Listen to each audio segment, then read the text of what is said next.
Friends, नमकीन तो आप ज़रूर खाते होंगे, भले से ही चाय के साथ हो या जब मेहमान आए, सुबह हो या फिर शाम हो, तो ये नमकीन ज़रूर जाता है। तो क्यों ना आज हम बनाते हैं मार्केट में मिलने वाला, जैसे मिलता है नवरत्न वाला नमकीन मिक्सचर। तो ये मैंने बिल्कुल घर पे बनाया है। इसमें मार्केट का ना बिल्कुल भी मैंने कुछ भी यूज़ नहीं किया है। मैंने सब चीज़ें घर पे बनाई हैं। नवरत्न का मतलब होता है 9 चीज़ें, तो ये 9 की 9 चीज़ें कैसे बनाएंगे, तो इस वीडियो को ज़रूर देखिए। हेलो फ्रेंड्स, मैं शेफाली सक्सेना आप सबका स्वागत करती हूँ अपने कुकिंग चैनल द कुकिंग अड्डा पर। तो अगर अभी तक मेरा चैनल आपने सब्सक्राइब नहीं किया है तो सब्सक्राइब कर लीजिए और बेल आइकन का बटन ज़रूर प्रेस कीजिए। इससे मेरे सारे नोटिफिकेशंस आप तक पहुंच जाएंगे। सब्सक्रिप्शन एकदम फ्री है, तो ज़रूर कीजिए। तो चलिए इस यम्मी टेस्टी रेसिपी को बनाते हैं। तो यहाँ पे मैंने लिया है 1 कटोरी मूंग की दाल, 1 कटोरी मसूर की दाल और 1 कटोरी है चने की दाल। जी हाँ, मैंने यहाँ पे 3 तरीके की दालें यूज़ करी हैं। तो ये है चना दाल, 1 कटोरी मैंने इस तरीके से लिया है ये चने दाल को। और इसी तरीके से 1 कटोरी मैंने लिया है ये काली मसूर की दाल को। और 1 कटोरी है ये मूंग की दाल, ये धुली हुई मूंग की दाल मैंने यहाँ पे यूज़ करी है। तो ये 3 दालों के साथ हम शुरुआत करते हैं। यहाँ पे मैं क्या करती हूँ, दाल को इस तरीके से ले लेती हूँ एक बाउल में इस तरीके से, और दूसरे बाउल में दूसरी दाल, यानी कि हमें तीनों दालें अलग अलग करके अलग अलग बाउल में इकट्ठी करनी है इस तरीके से। और तीसरी दाल ये मूंग की दाल है, इसको भी मैं अलग बाउल में कर लेती हूँ। तीनों बाउल को अलग अलग मैंने कर लिया और इस तरीके से मैंने भिगोने रख दिया है। देखिए इस तरीके से मेरी उंगली डूब रही है, इतना मुझे इसको भिगोना है। और रात भर के लिए आप इसको भिगो दीजिए, लगभग 8 से 10 घंटे के लिए। तो 8 से 10 घंटे के बाद आप देखेंगे मसूर की दाल एकदम फूल के हो गई है, और ये रही चने की दाल अच्छे से फूल गई है, वो मूंग की दाल भी अच्छे से फूल गई है। तो इन तीनों दालों का मैंने पानी अलग कर दिया है। और अब मैं क्या करूँगी, इन दालों को सुखा लूँगी, लेकिन मैं सुखाऊँगी बिल्कुल अलग अलग, मतलब तीनों दालों को मुझे मिक्स नहीं करना है, अलग अलग सुखाना है। तो पहले मैं मसूर की दाल इस तरीके से कपड़े पे लेके सुखा लेती हूँ। तो आपको भी बिल्कुल इसी तरीके से कपड़े पे लेके इसको सुखाना है। लेकिन इस बात का ज़रूर ध्यान रखिए कि दाल बिल्कुल नहीं सूखनी चाहिए कि बिल्कुल ही ड्राई हो जाए, उसका नहीं ध्यान रखना है आपको। अब ये देखिए अच्छे से गीली गीली सी हो गई है, लेकिन अभी भी इसमें थोड़ा सा पानी है, तो हमने इतना ही इसको रखना है। तो अब मैं लेती हूँ दूसरी दाल, ये चने की दाल है, इसको भी मैं अच्छे से सुखा लेती हूँ। तो आपको कपड़े पे इसी तरीके से रखना है और 2-3 मिनट तक आप इसको जब इस तरीके से रगड़ेंगे तो ये सूख जाएगी। और ये देखिए बिल्कुल खिली खिली सी हो गई है, एकदम एकदम सूखना नहीं चाहिए, बस हल्का सा इसका जो पानी है वो हट जाना चाहिए। तो अब हम तैयारी करते हैं बूंदी की। तो बूंदी के लिए मैं यहाँ पे ले रही हूँ 1 कप बेसन का, और उसमें आधे कप से भी कम यहाँ पे पानी पड़ेगा इस तरीके से। तो आप इसको अच्छे से मिक्स कर लीजिए। तो बेसिकली क्या करना है, हम बनाएंगे बूंदी। तो ये जो बूंदी है ये इस तरीके से आपको बाज़ार में तो वैसे मिल जाती है, लेकिन आप घर पे बनाएंगे तो बहुत आसानी से बन जाता है। तो बेसन को आपको इस तरीके से पानी के साथ, और मैं यहाँ पे डाल रही हूँ थोड़ा सा नमक, और इसको अच्छे से ना फेंट लेना है आपको, बहुत अच्छे तरीके से आपको फेंट लेना है। तो बूंदी बनाने के लिए आप इस तरीके का बर्तन यूज़ कर सकते हैं। इस तरीके से ये जो झाल होता है ये हर किसी के घर में होता है। तो ये हो गया बूंदी के लिए। अब हम बनाएंगे गाठिए का। तो यहाँ पे मैंने 1 कप बेसन लिया है और 2 चम्मच है ये refined oil, normal refined oil, और 1 चुटकी मैंने हल्दी ली है बहुत अच्छा सा रंग देने के लिए। और यहाँ पे मैं आधी चुटकी के करीब डाल रही हूँ काली मिर्च, क्योंकि बहुत ज़्यादा नमकीन नहीं करना है, बहुत ज़्यादा तीखा नहीं करना है, बस आप थोड़ी सी काली मिर्च यहाँ पे डाल दीजिए। और यहाँ पे मैं थोड़ा सा नमक ऐड कर रही हूँ और थोड़ा सा पानी इसमें मैं ऐड कर देती हूँ। अब आपको इस बात का ध्यान रखना है कि ये करना कैसे है, इसको किस तरीके की कंसिस्टेंसी चाहिए है, वो मैं आपको बताती हूँ। तो बेसन को आपको इस तरीके से मिक्स करना है, बिल्कुल अच्छे से मिक्स हो जाना चाहिए, लेकिन बिल्कुल वाटरी भी नहीं होना चाहिए, बहुत ज़्यादा गाढ़ा भी नहीं होना चाहिए। आपको इस तरीके से इसको अच्छे से फेंटते रहना है। बहुत अच्छे तरीके से जब आप इसको 1 से 2 मिनट तक फेंटेंगे तो आपको जो ये रिज़ल्ट है बहुत ही अच्छा आने वाला है।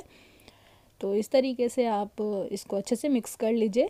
मिक्स करने के बाद अब आप देखेंगे 5 मिनट के बाद जो है थोड़ी सी फूल जाता है। अगर इस तरीके से नहीं फूलता है तो थोड़ा आप बेसन ऐड कर सकते हैं। तो लास्ट में मैं 1 चम्मच छोटी सी इसमें ऑयल डाल देती हूँ, जिससे इसका खस्तापन, करारापन और ज़्यादा हो जाएगा। तो ये देखिए ये बन गया अपना बैटर जो हम नमकीन बनाएंगे। तो नमकीन बनाने के लिए मेरे पास यहाँ पे इस तरीके से नमकीन मेकर है, तो आप इस तरीके से इसको यूज़ कर सकते हैं, या फिर अगर आपके पास कुछ और हो तो आप वैसे भी यूज़ कर सकते हैं, लेकिन आज मैं इसी से बना रही हूँ। और मैंने यहाँ पे ये इतनी पतली वाली यूज़ करी है जाली, तो मैं इसको इसमें एंड में डाल कर देती हूँ बंद, बिल्कुल इसी तरीके से। और अब हम इसकी तैयारी करेंगे। तो इसके लिए क्या करेंगे कि नीचे इसके जब हम फिल करेंगे तो चिपक ना जाए, इसलिए थोड़ा सा ग्रीस कर लेते हैं।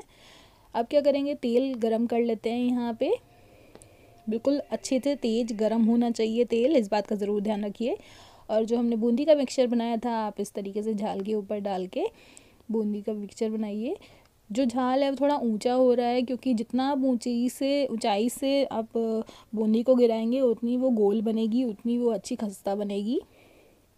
तो इस तरीके से मैंने झाल के ऊपर कर करके ये बूंदी को डाला है इसमें। और जो तेल का टेम्परेचर है वो तो आप देख ही पा रहे हैं, बहुत ज़्यादा तेज़ है, तो एकदम से बूंदी शेप ले लेती है जैसी गिरती है। तो बस अब इसको थोड़ा सा पकाना है जब तक ये गोल्डन ब्राउन ना हो जाए, या बिल्कुल ज़्यादा गोल्डन ब्राउन नहीं होने चाहिए हैं, और हल्के से गोल्डन ब्राउन होने चाहिए हैं। बस इस बात का ध्यान रखिए और इसको अच्छे से आप पका लीजिए। तो इसको चलाते रहिए ताकि ये जल ना जाए। अब ये देखिए अच्छे से बन गया है, इसको मैं अलग से निकाल लेती हूँ। तेल ये बहुत कम पीते हैं और सोडा डालने की भी ज़रूरत नहीं पड़ी, एकदम से ये बनके तैयार हो गया है। तो मैं ये सारी ही बूंदी एक जगह इकट्ठी कर लेती हूँ और ये बूंदी हो गई तैयार। तो अब मैं यहाँ पे क्या कर रही हूँ, बिल्कुल तेज़ गरम है मेरा ऑयल, तो अब मैं यहाँ पे डाल रही हूँ मूंग की दाल। मूंग की दाल डालते ही आप देखेंगे बबल्स आ जाते हैं, तो इस बात का ज़रूर ही बहुत ज़्यादा गहरी होनी चाहिए, अदरवाइज़ जैसे ही आप डालेंगे जो दाल डालते हैं तो एकदम आ जाता है और वो फन भी सकता है। तो इस बात का ज़रूर ध्यान रखेंगे आप। और इस तरीके से आपको इसे मिक्स कर देना है, इस तरीके से चलाते रहना है इसे, ताकि एक एक दाल अच्छे से पक जाए। एक एक दाल अच्छे से पकनी चाहिए, चिपके ना आपस में। तो अब क्या करेंगे, मैं इसको अलग निकाल लेती हूँ। इसके साथ साथ मैं उसी गरम तेल में डाल रही हूँ ये चने की दाल, जो मैंने वॉश करी थी और उसको सुखा लिया था। तो अब मैं चने की दाल ये सारी ही डाल देती हूँ इस तरीके से। तो बस ये भी इस तरीके से पकानी है। बस इस बात का ज़रूर ध्यान रखिए कि गैस जो है बिल्कुल तेज़ गर्म होनी चाहिए। तो इस तरीके से आपको तेज़ गरम गैस पे आपको पकाना है। लगभग 3 से 4 मिनट लगेगा, ये बनके बिल्कुल रेडी हो जाएगी। हल्का सा आप देखेंगे गोल्डन ब्राउन हो गया है और ऊपर तैरने लग जाएगी, तो इसका मतलब ये पक चुकी है। तो अब मैं इसको भी साइड करके इस तरीके से निकाल लेती हूँ। आप चाहें तो टिश्यू पेपर पे भी निकाल सकते हैं, लेकिन जब तेज़ आंच होती है तो फिर तेल नहीं पीती है, इसलिए ये बिल्कुल ऑप्शनल है। आप टिश्यू पेपर पे या न्यूज़पेपर पे भी इसको निकाल सकते हैं। तो मैं एक एक करके सारी इस तरीके से दाल अलग कर देती हूँ ऑयल से। ये देखिए अच्छे से क्रिस्पी करारी हो गई है, बहुत टेस्टी लगती है। चाहे तो आप चने की दाल को इसी तरीके से फ्राई करके भी यूज़ कर सकते हैं, बिल्कुल हल्का सा ऊपर नमक डालिए और आप यहाँ पे इस तरीके से सर्व कर सकते हैं। ये देखिए चने दाल बिल्कुल बनके तैयार है। तो अब उसी गरम तेल में मैं यहाँ पे डाल रही हूँ मसूर की दाल। ये देखिए मसूर की दाल डालते ही ना आपको चट चट सी आवाज़ आएगी, इसका मतलब है बहुत अच्छा टेम्परेचर है। एकदम से मसूर की दाल फटनी शुरू हो जाएगी, और फटने का मतलब ये नहीं है कि बिल्कुल बिखर जाएगी, लेकिन ये है कि वो चटकने लग जाएगी। इसका मतलब बहुत अच्छा टेम्परेचर पे जब आप डालते हैं दाल को एकदम चटकती है, तो ये क्रिस्पीनेस की निशानी होती है, क्रिस्पी हो जाती है दाल। तो बस इसको भी मैं लगभग 2 से 3 मिनट के लिए पकाऊंगी। और अभी ये थोड़ी कच्ची है, इसको देख पा रहे हैं इसका रंग इस तरीके से, ये है अभी थोड़ी कच्ची सी। तो अभी थोड़ा सा और इसको पकाते हैं जब तक इसका कलर थोड़ा चेंज ना हो जाए। और इस तरीके से ये अभी इसको निकाल लेते हैं, क्योंकि इसका कलर थोड़ा सा गोल्डन ब्राउन हो गया है। तो अब मैं इसको साइड में से निकाल लेती हूँ इस तरीके से जलने से पहले। तो सारी दाल को इस तरीके से आपको निचोड़ देना है, अच्छे से ऑयल निकल जाए, उसके बाद आप प्लेट में रखिए। चाहें तो आप इसे टिश्यू पेपर पे या न्यूज़पेपर पे भी निकाल लीजिए और हवा में रख दीजिए खुले में। तो यहाँ पे जो मैंने नमकीन का जो बनाया था बैटर, आप इस तरीके से मशीन में डाल दीजिए, और बैटर सॉफ्ट होने की वजह से देखिए कितने आसानी से निकलेगा। अगर बैटर सॉफ्ट नहीं होगा तो वो आसानी से नहीं निकल पाएगा, वरना आपको बहुत मेहनत करनी पड़ेगी। इसीलिए मैंने बैटर भी थोड़ा सॉफ्ट रखा था, और इस सॉफ्टनेस से क्या होगा, जो आपका नमकीन बनेगा वो भी बहुत सॉफ्ट बनता है। तो अब बस मैं इस तरीके से सारा इसमें डाल देती हूँ और इसको फ्राई होने के लिए छोड़ देते हैं इस तरीके से। लेकिन एकदम से आपको इसे चलाना नहीं है, वरना ये टूट सकता है। तो जब तक ये शेप लेता है पक के, तब तक इसको छोड़ देना है। और लगभग 1 से 1.5 मिनट के बाद आपको इसमें करछी डालनी होगी। तो अभी तो पहले ये पकने देते हैं। तो लगभग 1 से 1.5 मिनट के बाद इस तरीके से चला के आपको पका लेना है। बस इस बात का ध्यान रखना है कि बहुत ज़्यादा ब्राउन ना हो जाए, वरना जले का फ्लेवर आ जाता है। तो इस बात का ज़रूर ध्यान रखेंगे, जले का फ्लेवर ना आए, इससे पहले ही आपको इसको अलग से निकाल लेना है। तो बस इसको प्लेट में अच्छे से आप निकाल लीजिए। तेल भी कम पीता है ये और जल्दी से बन जाता है। ना सोडा डालने की ज़रूरत पड़ी और ना बेकिंग पाउडर डालने की। तो इस तरीके से मैं अब प्लेट में निकाल लेती हूँ। आप चाहें तो न्यूज़पेपर पे भी निकाल लीजिए, लेकिन इस बात का ध्यान रखिए जितना नमकीन हम बना रहे हैं वो सब आपको खुले में रखना है, बंद करके नहीं रखना है। चाहें तो आप पंखा खोल लीजिए या फिर आप किसी हवादार वाले एरिया में आप रख दीजिए इसको इस तरीके से। अब मैं ये सारा नमकीन निकाल लेती हूँ और बस ये बिल्कुल रेडी हो गया। आप चाहें तो ऐसे ही नमकीन ले सकते हैं, क्योंकि हमने इसमें काली मिर्च का फ्लेवर डाला था। इस तरीके से भी आप खा सकते हैं।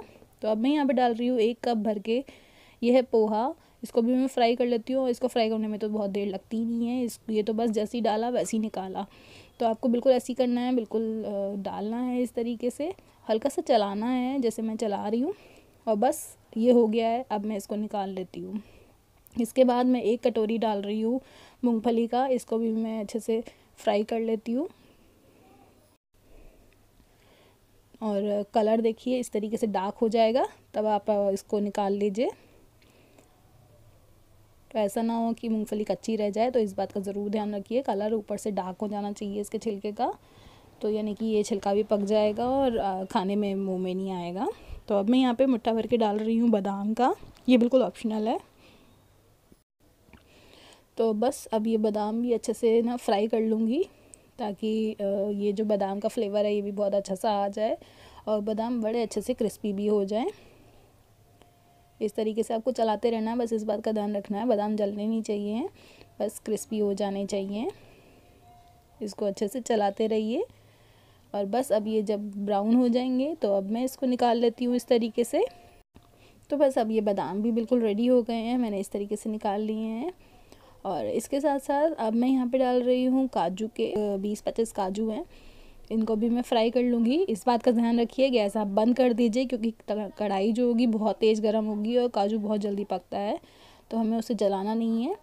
और इस तरीके से बस डालना है और निकाल देना है इसको, क्योंकि कढ़ाई ऑलरेडी बहुत तेज़ गर्म है। तो बस हल्का सा रंगत आ जाए तभी आप इसको निकाल लीजिए। तो ये लीजिए, ये भी हमारे तैयार हो गए काजू। इनको भी मैं निकाल लेती हूँ इस तरीके से। बस अब ये हो गया है तैयार। जो लास्ट में नीचे बचा है तो आप उसको तेल को छान सकते हैं और तेल अलग हो जाएगा, और ये जो नीचे का बचा हुआ है वो भी अलग हो जाएगा। ये हो गए तैयार। अब मैंने तेल तो कर दिया साइड में, और उसी कढ़ाई में मैं यहाँ पे डाल रही हूँ मुरमुरे।